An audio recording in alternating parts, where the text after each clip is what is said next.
Assalamualaikum warahmatullahi wabarakatuh. Perkenalkan, nama saya Ahmad Hafiz. Di sini saya akan menjelaskan apa itu tanggung jawab sosial menurut Griffin dan Ebert tahun 2002.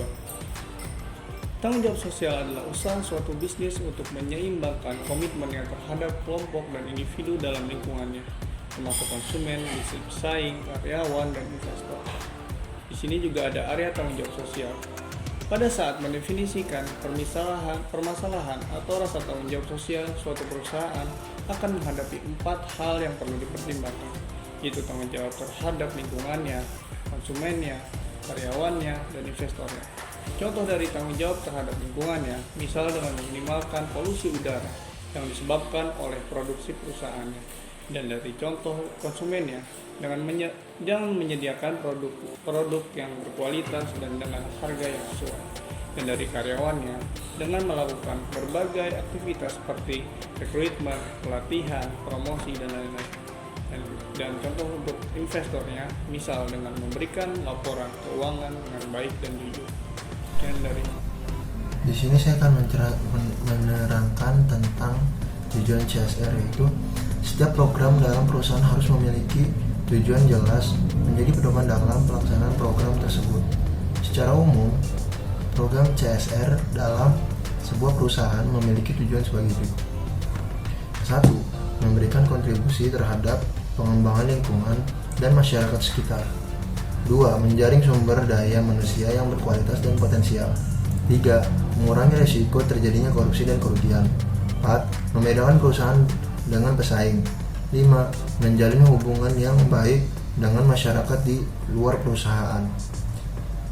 Yang selanjutnya, mengurangi jumlah pajak yang harus dibayar. Dan yang terakhir, menjalin hubungan baik dengan para pemegang kepentingan di luar perusahaan. Dan di sini saya juga akan memberitahukan tentang tanggung jawab sosial.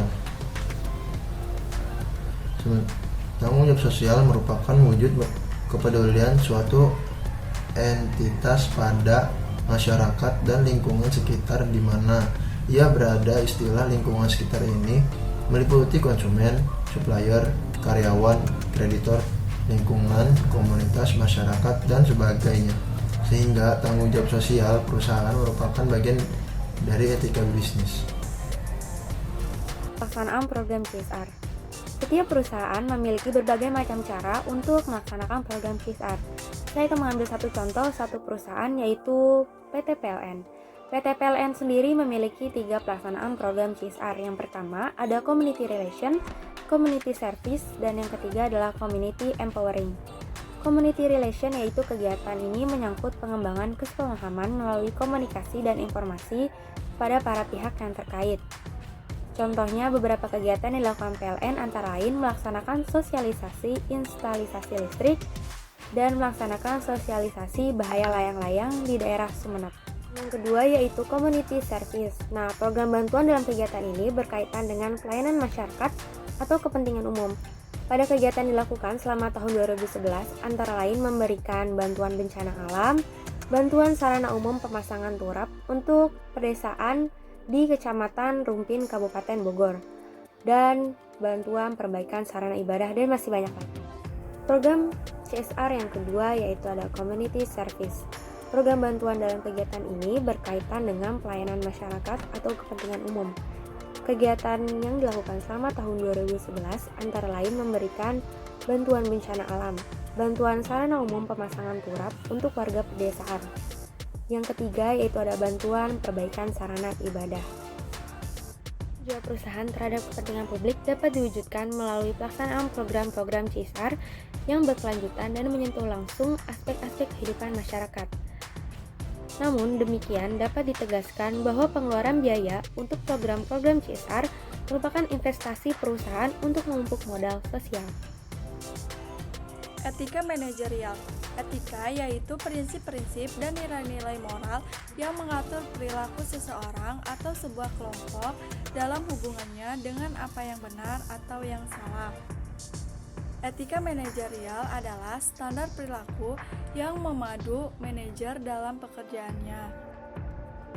Ada 3 kategori klasifikasi manajerial menurut Rizky W. Griffin, yaitu 1. Perilaku terhadap karyawan.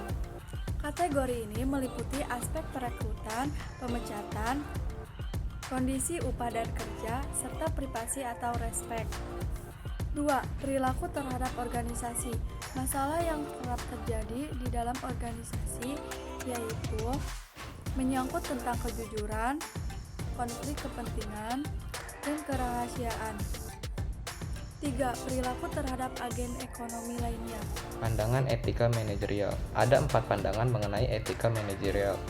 1. Pandangan etika ultiralian, yaitu pandangan etika yang mengatakan bahwa keputusan etika dibuat semata-mata berdasarkan hasil akibat keputusan itu. 2. Pandangan etika hak, yaitu pandangan terhadap perlindungan hak. 3. Pandangan etika teori keadilan, pandangan di mana para manajer memaksa atau mendorong peraturan secara adil. 4. Pandangan etika teori kontrak, yaitu pandangan etika yang mengusulkan bahwa keputusan itu harus didasarkan pada sejumlah faktor empiris dan faktor normatif.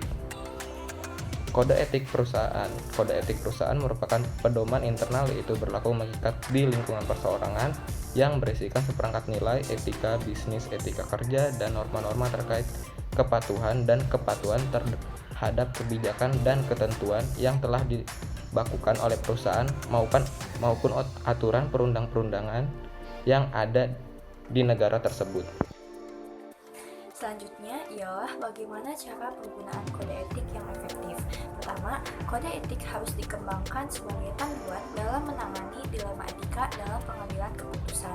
Kedua, mengkomunikasikan kode etik secara reguler kepada seluruh karyawan. Ketiga, seluruh tingkatan manajemen secara kontinu menegaskan pentingnya kode etik dan komitmen organisasi pada kode tersebut, serta menegur dan konsisten menegakkan disiplin bagi mereka yang melanggar kode etik. Kode etik dapat meningkatkan kredibilitas suatu perusahaan karena etika telah dijadikan sebagai corporate culture yang mana sangat penting bagi perusahaan besar yang karyawannya tidak semuanya saling mengenal satu sama lainnya.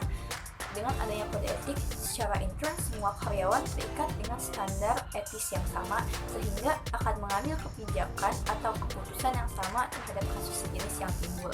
Kode etik menjelaskan bagaimana perusahaan menilai tanggung jawab sosialnya.